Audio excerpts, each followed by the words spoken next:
البدر علينا من ثنيات الوداع وجب الشكر علينا ما دعا لله داع أيها المبعوث فينا جئت بالأمر.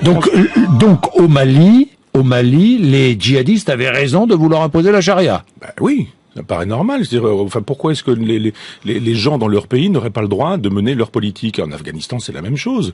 Pourquoi est-ce qu'on a des problèmes de terrorisme aujourd'hui? Les musulmans sont pas des imbéciles non plus. C'est-à-dire, on leur mène une guerre chez eux.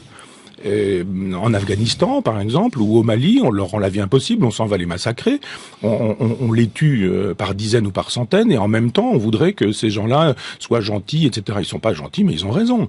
Autant je suis sur une lutte athée, en disant que l'islam ne me convient pas, autant que l'islam est dangereux. Mais autant je trouve que sur le terrain politique, il y a aucune raison pour qu'on aille faire la loi chez les autres. Pourquoi est-ce qu'on fait la loi chez Kadhafi, par exemple? Pourquoi est-ce qu'on fait la loi au Mali, et pourquoi est-ce qu'on la fait pas au Pakistan? Pourquoi est-ce qu'on la fait pas au Qatar? Pourquoi est-ce qu'on la fait pas à Cuba? Ou pourquoi est-ce qu'on la fait pas en Chine? Si vraiment les droits de l'homme nous intéressent, pourquoi est-ce qu'on est spécifiquement au Mali et pas dans des endroits où les droits de l'homme sont bafoués partout? Alors, moi, je trouve normal qu'au Mali, où il m'est arrivé d'aller, la politique puisse exister. Une politique parce que nous défendons d'autres valeurs que les valeurs défendues par les djihadistes du Sahara. Oui, mais ils sont chez eux. Et on va pas faire la loi chez les musulmans, enfin dans les pays musulmans, que les musulmans fassent leur loi. Pourquoi est-ce qu'on n'intervient pas en Israël? Pourquoi il faut arrêter de vouloir faire la politique coloniale qui est la nôtre dans des pays sous prétexte que ce serait les droits de l'homme qui nous animeraient. Ce sont pas les droits de l'homme qui animent Hollande au Mali.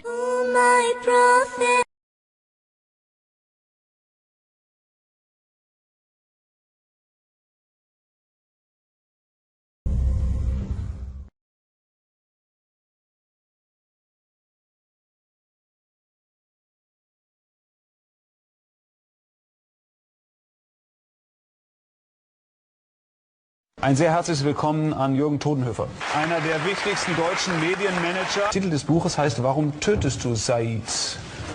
Als Frage formuliert. Was haben Sie für eine Antwort bekommen? Ja, da muss man die Geschichte von Said erzählen. Said ist ein 22-jähriger Student, der mit diesem Krieg nichts zu tun haben möchte. Said hat 12 Jahre lang schwerste Sanktionen erlebt. Das heißt, es gibt nichts Richtiges zu essen. Es gibt kaum noch Medikamente im Irak. Und er kann sich nicht vorstellen, dass es gegen dieses am Boden liegende Land einen Krieg gibt. Und dann schlagen dann doch irgendwann in seiner Heimatstadt Ramadi die Bomben ein. Und Said beschließt mit seinen beiden Brüdern, sich trotzdem nicht am Widerstand zu beteiligen. Er will studieren. Und er zieht es durch.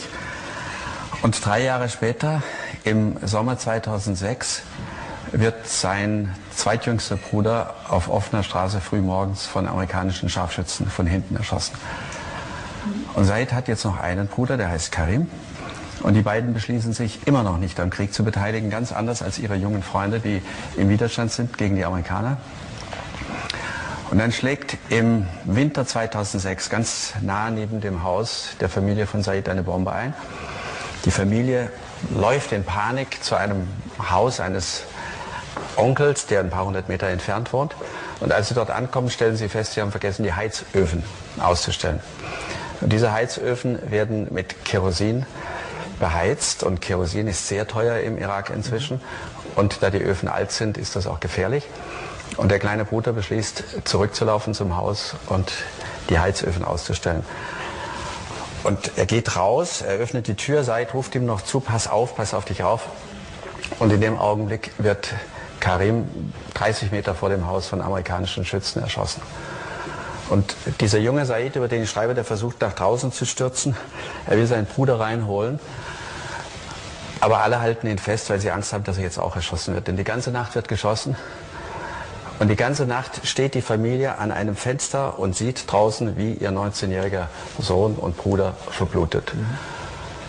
Und erst im Morgengrauen kann die Familie Karim bergen.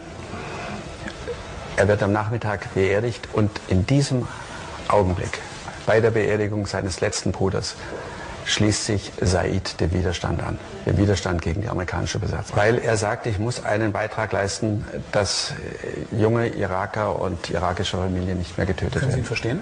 Ich glaube, Said und ich, wir sind keine dicken Freunde geworden, weil ich bin eher ein Anhänger von Martin Luther King oder Gandhi. Und trotzdem ist es sehr, sehr schwer, ihn nicht zu verstehen. Wenn Sie an Ihre Reise denken, die Sie in den Irak gemacht haben, welche Bilder fallen Ihnen zuerst ein? Wenn Sie daran denken, welche Bilder haben sich so eingebrannt, dass Sie die nie vergessen werden? Mir fallen ein die Bilder zerstörter Häuser. Mir fallen ein riesige Mauern, die überall an den Grenzen aufgebaut sind. Mir fallen ein die ständigen Polizeikontrollen. Wir sind immer wieder von Polizeiwagen angehalten worden, die ihre Maschinenpistolen auf unser Auto gerichtet haben. Mir fallen ein sehr unglückliche Familien, ein leidendes Land, und mir fällt vor allem ein eine Mutter, die Mutter eines Freundes, die ein Plädoyer hält für Said und die sagt, wer denkt eigentlich im Westen an die Mütter im Irak, die ihre Kinder verlieren? Man geht davon aus, dass inzwischen 1,2 Millionen irakische Zivilisten getötet worden sind in diesem Krieg. Nachdem die Amerikaner reingegangen sind. Nachdem die Amerikaner reingegangen sind. Das heißt, man muss sich, wenn man mal an die deutsche... Ist es zynisch, das zu vergleichen mit den Opferzahlen unter Saddam Hussein? Also für mich war Saddam Hussein ein grausamer Diktator, ein Verbrecher. Ich würde das nicht vergleichen, aber ich habe mich auch immer geweigert, bei meinen Besuchen vor dem Krieg Saddam Hussein zu treffen oder ein anderes Mitglied der Regierung zu treffen. Aber ich finde zynisch die Diskussion im Westen, die wir haben. Wir sprechen ja ständig über die Gewalttätigkeit der muslimischen Welt. Wir tun so, als sei das Problem unserer Zeit, die Gewalttätigkeit der muslimischen Welt. Ich will Ihnen mal 2 Zahlen nennen, obwohl ich weiß, dass man Schicksale nicht mit Zahlen beschreiben kann. Die Terrorbande Al-Qaida hat 5000 westliche Zivilisten ermordet in 20 Jahren.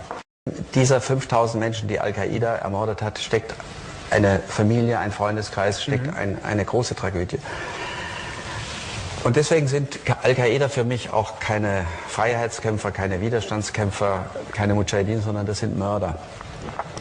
Aber der amerikanische Präsident hat im Irak nicht 5000 Zivilisten getötet, er hat mehrere 100.000 Zivilisten getötet. Und es gehört schon eine unglaubliche Überheblichkeit dazu, zu sagen, das Problem unserer Zeit sei die Gewalt der muslimischen Welt. Das Problem unserer Zeit ist die Gewalttätigkeit einiger westlicher Länder. Gibt es bei uns eine Art von Rassismus gegenüber dem Islam gibt? Es gibt Äußerungen von westlichen, nicht nur deutschen, sondern niederländischen, amerikanischen Politikern, die aus meiner Sicht ganz klar rassistische Züge tragen. Dass wir uns mit in einer Lebenslüge sehr bequem eingerichtet haben. Und diese Lebenslüge heißt eben, die anderen, wir sind die Guten, wir sind die Edlen, wir sind die Hilfreichen. Und die Wirklichkeit ist anders. Ich glaube, dass wir im Westen die Welt nicht erobert haben durch die Großartigkeit unserer Ideen, die Großartigkeit unserer Werte, die Großartigkeit unserer Religion, sondern dadurch, dass wir viel gnadenloser Gewalt angewendet haben als andere. Und wenn ich jetzt noch ein Stückchen ernster werden darf, es waren ja keine Muslime, die auf Kreuzzügen 4 Millionen Menschen massakriert haben. Es waren keine Muslime, die im Kolonialismus 50 Millionen Menschen umgebracht haben. Und es waren auch keine Muslime, die den Ersten und den Zweiten Weltkrieg mit 70 Millionen Toten angefangen haben. Und es waren keine Muslime, die 6 Millionen Juden umgebracht haben, sondern es war die Gewalttätigkeit der westlichen Welt. Wenn man über die Opfer von Al-Qaida spricht, und ich wiederhole nochmal, für mich sind Al-Qaida Täter, Mörder, dann muss man auch über die Opfer der westlichen Politik im Irak und in Afghanistan sprechen. Fremd ist und wäre eigentlich das Beste, wenn man sich mehr austauschen würde, mehr voneinander wüsste? Ich glaube, das Hauptproblem besteht darin, dass die meisten Menschen, die über diese Länder sprechen, die über den Irak sprechen oder über Afghanistan sprechen, noch nie in diesen Ländern waren. Das zentrale Problem der Politik unserer Tage ist, dass kein einziger amerikanischer Politiker jemals eine Woche oder 5 Tage, wie ich mir das erlaubt habe, in einer irakischen Familie verbracht hat. Kein einziger französischer Politiker war einmal 5 Tage in einer irakischen oder auch afghanischen Familie. Und auch kein deutscher Politiker. Und das ist das Kern. Die werden eingeflogen, dann wird ein bisschen Zauber gemacht, so dass alles schön sauber aussieht. Dann gibt es eine Pressekonferenz, dann fliegen die wieder nach Hause. Ich habe das in Ramadi, wo ich war, selber erlebt. Da gab es einen ganz streng militärisch abgesicherten Bereich. Da wurden amerikanische Senatoren eingeflogen, 2 Stunden. Und die sagten dann, die Elektrizitätsversorgung ist fabelhaft, den Menschen geht's gut. Gekämpft wird hier nicht mehr. Und ich habe dann nachts oben am Himmel gesehen, wie Hubschrauber geschossen haben. Und die Elektrizitätsversorgung war so, dass ich wie fast alle Iraker nachts im Freien übernachten musste. Das heißt, wir haben alle auf Wiesen übernachtet, weil es eben keine Elektrizitätsversorgung gibt. Weil es im Haus nicht auszuhalten ist wegen der Hitze. Ja, weil wir 50 Grad Temperatur hatten. Wenn Sie selbst Informationen von dort bekommen, in der Hauptsache ja von Journalisten, wir alle leben von den Informationen, die Journalisten uns bringen, glauben Sie denen? Es gibt unter Ihren Zuschauern heute Abend keinen einzigen, der jemals den wahren Krieg im Irak gesehen hat. Und jetzt muss ich nochmal Zahlen zur Hilfe nehmen. Es gibt im Irak etwa 100.000 richtige Widerstandskämpfer, Freiheitskämpfer, die keine Zivilisten umbringen, sondern die gegen die Besatzung der Amerikaner kämpfen. Und es gibt 1.000, also 1.000 Al-Qaida-Kämpfer. Und diese Al-Qaida-Kämpfer, sagte ich Ihnen vorhin schon, sind für mich Mörder. Sie sind übrigens zu 80-90% keine Iraker, sondern sie sind Ausländer. Das sagt selbst die amerikanische Militärführung. Und es gibt, und jetzt führe ich Sie in die Details dieses Krieges ein, es gibt jeden Tag durchschnittlich etwa 100 Aktionen der amerikanischen Besatzung.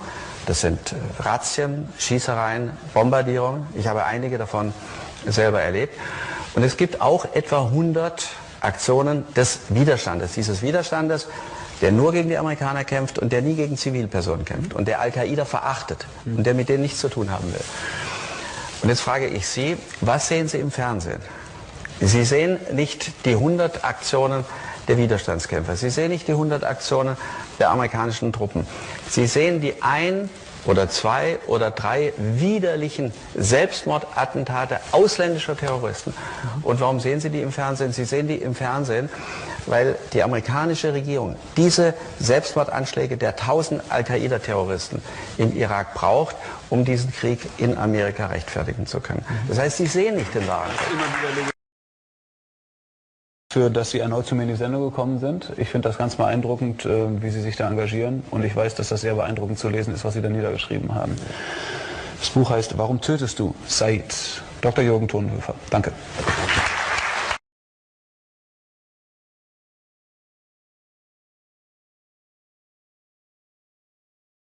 My name is Mike Preisner.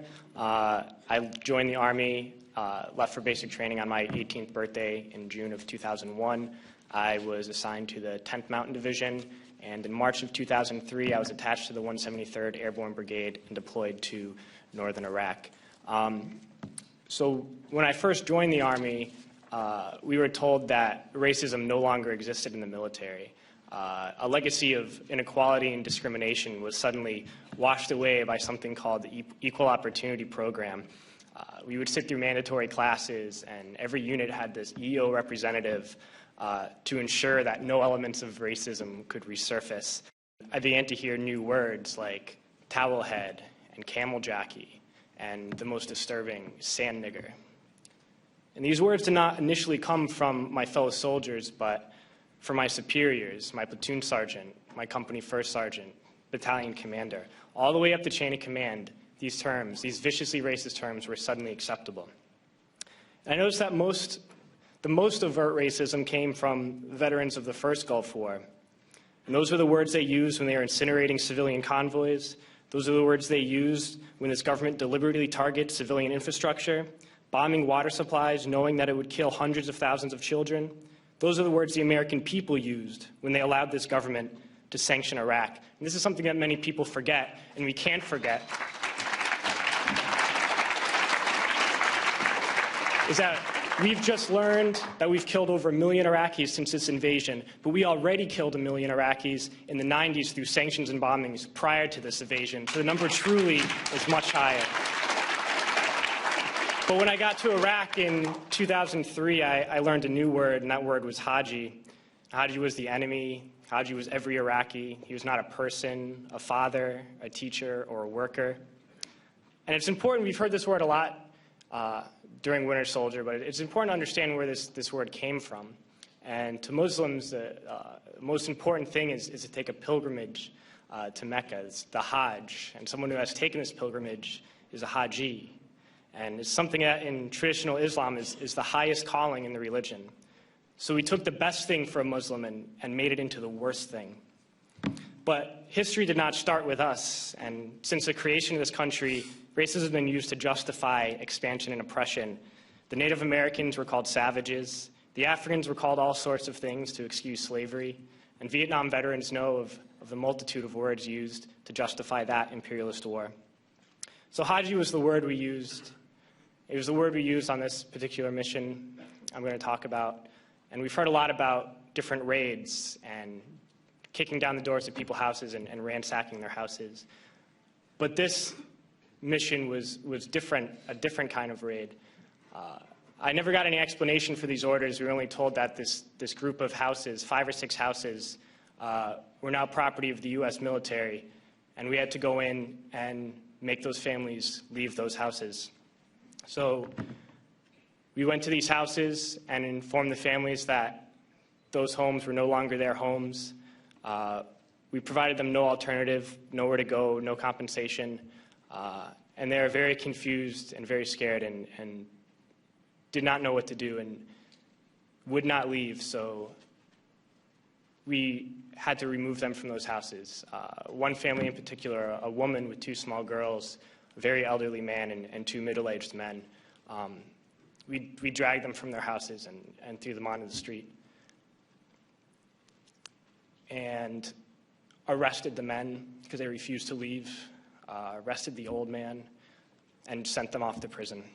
And at that time, I didn't know what happened to people when we tied their hands behind their back and put a sandbag on their head. But unfortunately, a few months later, I had to find out. We were short interrogators, so I was assigned to work as an interrogator. And I oversaw and participated in hundreds of interrogations. One in particular I'm going to share with you. It was a moment for me that really showed me the nature of this occupation.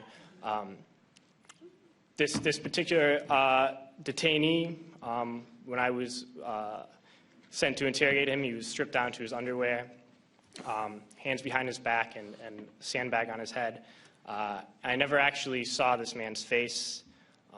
My job was to take this metal folding chair and just smash it against the wall next to his head. He was faced against the wall with his nose touching the wall, while a fellow soldier just screamed the same question over and over again. No matter what his answer, my job was to slam the chair against his wall. We did this until basically we got tired, and I was told to make sure he stood against the wall for however long, and I was guarding this prisoner, and my job was to make sure he kept standing up, but something was wrong with his leg. He was injured, and he kept falling to the ground. And the sergeant in charge would come and tell me to get him up off his feet. So I'd have to pick him up and put him against the wall. And he kept going down. I just have to keep pulling him up and putting him against the wall. And my sergeant came along and he was upset with me for not, continue to stand. He picked him up and slammed him against the wall several times. And then he left, and when the man went down on the ground again, I noticed blood pouring down from under the sandbag. And so I let him sit, and when I noticed my sergeant coming again, I would tell him quickly to stand up. And then I realized that I was supposed to be guarding my unit from this detainee, and at that point I realized I was guarding the detainee from my unit.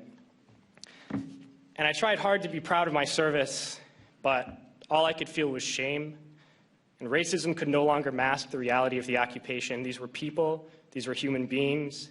I've since been plagued by guilt anytime I see an elderly man, like the one who couldn't walk, who we rolled onto his stretcher and told the Iraqi police to take him away. I feel guilt anytime I see a mother with her children, like the one who cried hysterically and screamed that we are worse than Saddam as we forced her from her home. I feel guilt anytime I see a young girl, like the one I grabbed by the arm and dragged him to the street. We were told we were fighting terrorists. The real terrorist was me, and the real terrorism is this occupation. Racism within the military has long been an important tool to justify the destruction and occupation of another country.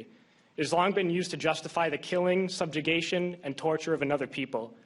Racism is a vital weapon employed by this government. It is a more important weapon than a rifle, a tank, a bomber, or a battleship. It is more destructive than an artillery shell, or a bunker buster, or a Tomahawk missile. While all those weapons are created and owned by this government, they are harmless without people willing to use them. Those who send us to war do not have to pull a trigger or lob a mortar round. They do not have to fight the war, they merely have to sell the war. They need a public who is willing to send their soldiers into harm's way. They need soldiers who are willing to kill and be killed without question. They can spend millions on a single bomb, but that bomb only becomes a weapon when the ranks in the military are willing to follow orders to use it. They can send every last soldier anywhere on earth, but there will only be a war if soldiers are willing to fight. And the ruling class, the billionaires who profit from human suffering, who care only about expanding their wealth, controlling the world economy, understand that their power lies only in their ability to convince us that war, oppression, and exploitation is in our interest. They understand that their wealth is dependent on their ability to convince the working class to die to control the market of another country.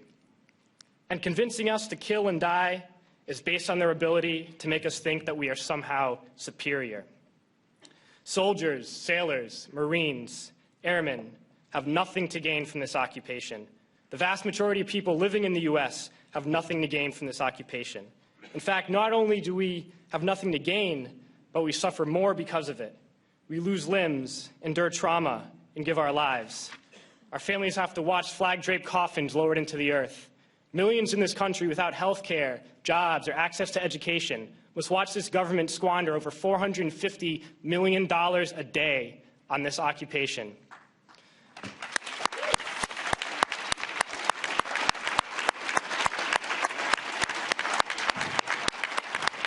Poor and working people in this country are sent to kill poor and working people in another country to make the rich richer.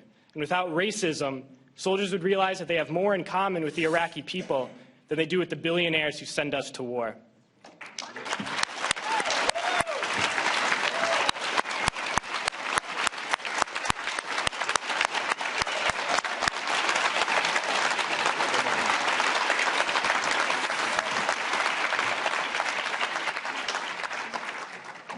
I threw families onto the street in Iraq, only to come home and find families thrown onto the street in this country, in this tragic and unnecessary foreclosure crisis.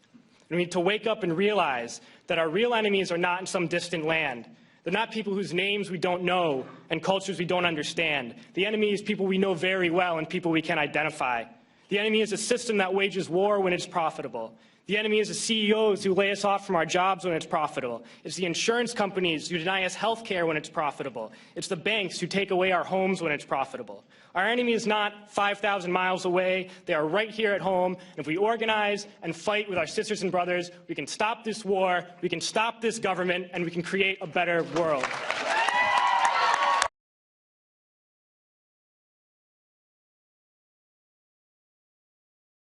So explain to me why you are here in this studio. I'm here to hold my country and the people that I knew accountable for their actions, and myself, really. This is something that we can't keep secret any longer, simply for the fact that what our actions do actually creates a bigger problem. And so we need to find a way to rectify it rather than just continue killing people indiscriminately. And we are going to go through your career from beginning to end, but just one big point that comes out of your first answer. You felt, did you, during your time of service in the drones campaign, you felt a fundamental lack of accountability, did you? Very much so. I actually reported 3 incidences to the Inspector General's office. And none of them, I don't know if any of them took hold, and I was never contacted about any of them. No one wants to hear you complaining. There are people overseas that are on the ground doing this job, fighting a war, and you're in Vegas living a cushy life. But you were intimately involved in the killing of more than a dozen individuals in Afghanistan and Iraq. Let's talk about one in Afghanistan. It involved a high-value target who you'd been told to watch. He was in a particular building. The decision was taken to strike.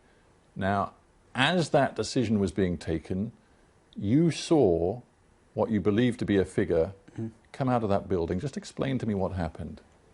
So this particular shot happened when I was coming onto shift. So all the information that I was given, or my crew was given, we were given by the previous crew.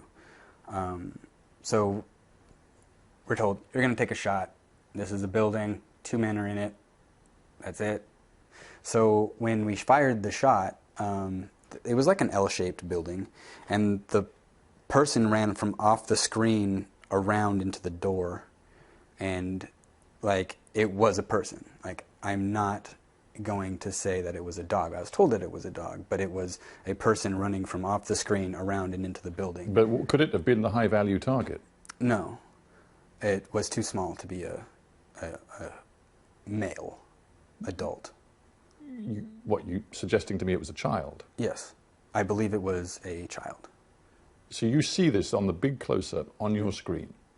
Do you at that moment have the capacity, the ability within the system to divert the missile which has already been launched? If there was more time, probably, but there was less than 6 seconds left on the clock. So what did you do? Maintain target. Like, I asked the pilot what that was, and he's like, it don't matter. Like, they didn't care. They didn't care at all. There was no sense of compassion or caring or understanding. It was, oh, that's a tragedy. We'll just cover it up. I don't think at the time I was able to think. I was so shocked. It wasn't until I just asked, what was that? And it wasn't until afterwards, after the missile hit, I was like, did we just kill a kid? Like, you know, the shock. Like, there's no recoil. There's no anything to say that we've done a shot. It's just click, click, click. We began this interview talking about that word accountability. I just wonder, after an incident like this, where, you know, the unexpected happens, the pull trigger signal is given, the missile goes off, and then you, responsible for the cameras, see what you believe to be a child right on target. What sort of post-strike investigation, accountability is there? None. Really none. The only time that people got investigated was if they crashed an aircraft, that I know of directly. Though there are incidences, you know, that have been reported where friendlies have been killed or civilians have been targeted, but those are, I mean, look at, they're flying thousands of missions per month, and only how many few have been reported as actually being civilian casualties, or the only reason those are reported is because there's unquestioning evidence from outside sources that say we did something bad. And the more information that comes out with the journalists going to these locations and reporting on drone strikes and local people reporting on the drone strikes, but my point is that you're saying actually some of the civilian deaths were deliberately and consciously covered up. But what proof do you have? My experience, what I've seen. I didn't take secret information. I didn't take any of this stuff. In fact, when that happened and I told my supervisor at the time, he just said, doesn't matter. Just leave it alone. Don't bring it up again, or else you'll get in trouble. Now, in other situations in Afghanistan, you saw that the guys you were hitting were indeed militants. You could tell from the fact they had arms, from the way they were behaving. They were Taliban. You're a soldier. You're in a war. Throughout the history of human conflict, those who are combatants witness the most terrible things. So what is so special or different about a drone operator such as yourself having to see the consequences of fighting a war? Because this type of warfare is the most cowardly type of warfare that there has ever been created. And in that moment, that was my first shot that you just mentioned, I felt like a coward. I felt like the worst coward. I'd betrayed my beliefs. I'd betrayed everything that had ever been built up. But you had defended your nation. But see, even that first shot, I don't believe that they were insurgents. Just because they were carrying weapons, they never fired at anyone. They were 3 men walking down a road. And I believe that it is my duty as a warrior to give men an opportunity to not do harm to another person. And these men were not doing harm to anyone that I had seen, that anyone had seen, and we killed them anyway, simply for the fact that they had weapons. You, as one of your key missions before you left the military, were tasked with joining the hunt for Anwar al-Awlaki. He was, according to any standard, an immediate, direct, and real threat to the United States. But he's also a citizen of the United States. And according to our Constitution, it says that even a traitor to the United States, specifically mentions traitors, it says even a traitor to the United States deserves a fair and free trial in front of a jury of his peers. If you look at Anwar al-Awlaki's history, you'll see that he was actually one of the biggest proponents of peace when he was in the States. He even had lunch at the White House or Pentagon or whatever. He was highly involved in very high. I think when you stuff. start saying this sort of thing, this is where you part company with many, perhaps, sympathetic people in the United States. When you start to tell me that Anwar al-Awlaki can be seen as a man of peace, you just lose them. He didn't become one, but he started off as one. That's the real tragedy. If you look at what we have done to countries around the world, this man had every right to be angry. We were killing people in his country. But in the end, this man was a real and present danger to the United States. He was a direct security threat, and it was legitimate for us to take him out in the way we did. I think that the United States can make up any excuse that they want, but doesn't change the fact that they killed a human being who was an American citizen, which should be their first priority to protect. Their first answer to any threat shouldn't be to kill. We are supposed to be the biggest and best country in the world, and if we cannot live up to our standards, then we do not deserve to be that. And I would also like to point out that justifying something like that gets a lot easier every time that you do it. Because when you cross a boundary, you're more likely to cross another boundary. And that's what I see with my government and with people that are in charge of this type of technology, is they just justify the use of it. There's no real reason to continue progressing warfare in this type of way without trying to find a diplomatic solution. Surely the justification, and this is, I think, what the American people believe, according to the opinion polls done by Pew Research and others, the justification is that the United States, with its drones, has severely degraded the capacity of Al-Qaeda and the Taliban in Afghanistan/Pakistan to conduct operations. They have taken out a whole cadre of leaders. You could say the same of Al-Shabaab in Somalia and some key leaders of Al-Qaeda in Yemen. How many times have these people died? I know there's at least one guy who has died at least 7 times, because they say that they get him in a strike and then they've realized that they killed the wrong person. Do you have any alternative proposal for how America can deal with these individuals who threaten, who believe they are at war with the United States? Find a diplomatic solution. Be the bigger person and try to do peace talks, public peace talks. Try to do peace talks? Public peace talks, yeah. And you think that is a viable alternative that the American people would accept? I would hope so, because at what price have we been progressing this war? How many millions of people have we killed compared to the thousands of people that we have had killed? You are very angry, aren't you? I am very angry. Is it partly because you feel damaged? I mean, do you feel a very changed individual as a result of what you've been through over the last 7, 8 years? Yeah, of course. I lost my innocence. I lost the person that I wanted to be. I no longer dream.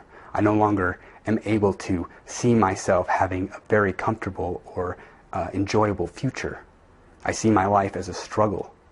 See, the weird thing is, you say all this to me and you talk about the damage done to yourself. You have never been anywhere near a real battlefield. Admittedly, you were in Iraq for a few months, but you know, you've never seen war from the point of view of an active battlefield. You've just been looking at video screens. Yeah, but it still takes you know the results of your actions, and it takes a psychological and spiritual toll, especially when those beliefs that you very much held to a very high standard have been betrayed by the very people that you work for.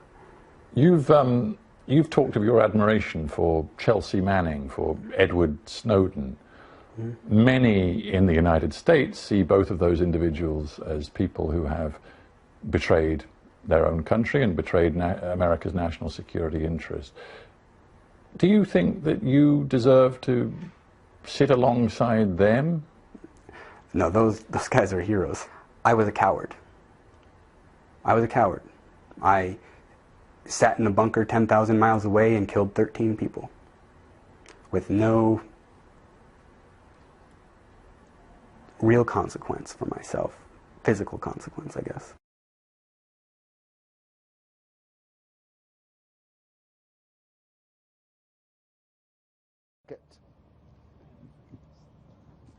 لور مش منه سؤال، بس الفكرة اللي بدي أقولها بدي أعقب على شيء أنت هلأ كنت عم بتقوله. كنت عم بتقول إنه مثل حلمك إنه هو يصير العرب إيد وحدة، بس الفكرة إنه العرب مستحيل يصير في إيد وحدة طالما في قوى عظمى مثل إيران، وطالما في ناس كتير كبار راسهم بالنسبة إلي هن بس بمجرد هن عم بيحكوا السياسة، بغض النظر شو كانت هيدي السياسة، إذا في اتفاقيات ولا ما في اتفاقيات. طالما في إيران، طالما في السعودية، طالما في أمريكا، طالما في بريطانيا، طالما في كل هول القوى العظمى اللي هي عم تتحكم بهول العرب اللي كتير صغار، فمستحيل أكيد يكون العرب إيد وحدة. Honestly, madam, I don't understand how you can equate Iran with the United States or Iran with Saudi Arabia. In what way is Iran stopping the Arabs from uniting? The Arabs can unite anytime they like, but they don't like. This is the problem. Don't like لأنه في شيء أكبر منهم بكتير هو اللي عم يتحكم فيهم، عم بيخليهم ما يعملوا اللي هن بدهم إياه. No, if I have one message which I have been trying to deliver for 40 years to Arab audiences, it is this: that the only thing stopping you from uniting is you. بس إيران مثل أمريكا. The United States cannot control the streets of Brooklyn. The United States cannot pay its electricity bills. The United States cannot stop the Lebanese people being together, the Lebanese being together with the Syrians, the Lebanese and the Syrians being together with the Iraqis. They cannot stop the Arabs being together. Only the Arabs are stopping the Arabs being together. As long as people sit in coffee shops with their argili, blaming the Hawaja, blaming the Turkish, blaming the British, blaming the Israelis, blaming the Saudis, blaming the Iranians, you will always be divided. And as long as you're divided, you'll be weak. And as long as you are weak, they'll steal your wealth. It's not rocket science. You don't have to be Einstein to work it out. Unity is strength. If you could only stop thinking like Sunni and Shia, like Lebanese and Syrian, like left and right, like Maghrebi or Levantine, if you could, or Gulfi, if you could only stop thinking like that. You are 350 million people who speak the same language. You know, in Europe, we speak 150 languages. You speak one language with one God. Imagine the strength that you could have if you came together. But as long as you are ready to sit and blame other people, you will never be united. And as long as you are not united, you will be divided. And as long as you are divided, they will steal your things. That's why they're doing it. They don't care if you're Sunni or Shia. They don't. Listen, madam, in the parliament in which I sit, there's 650 members. If I ask them one by one to define the difference between Sunni and Shia, none of them could do so. None of them. They don't care if you're Sunni or Shia. They don't care if you pray or fast or make Hajj. They don't care about Islam. They don't care about religion. They just care about dividing you. They just care about making you fight against each other. As long as you're fighting each other, you're not fighting them. You're not fighting Israel. You're allowing them to steal your oil, steal your gas, steal your water. They're allowing You're allowing them to rob you of that which God gave you. I'm sorry if I'm passionate about this, because it's the most important thing of them all, that the Arabs can find it within themselves to be one people. Shahab Arabi Wahad, Wahad. This should be your slogan. It's been marvelous. Thank you very much indeed.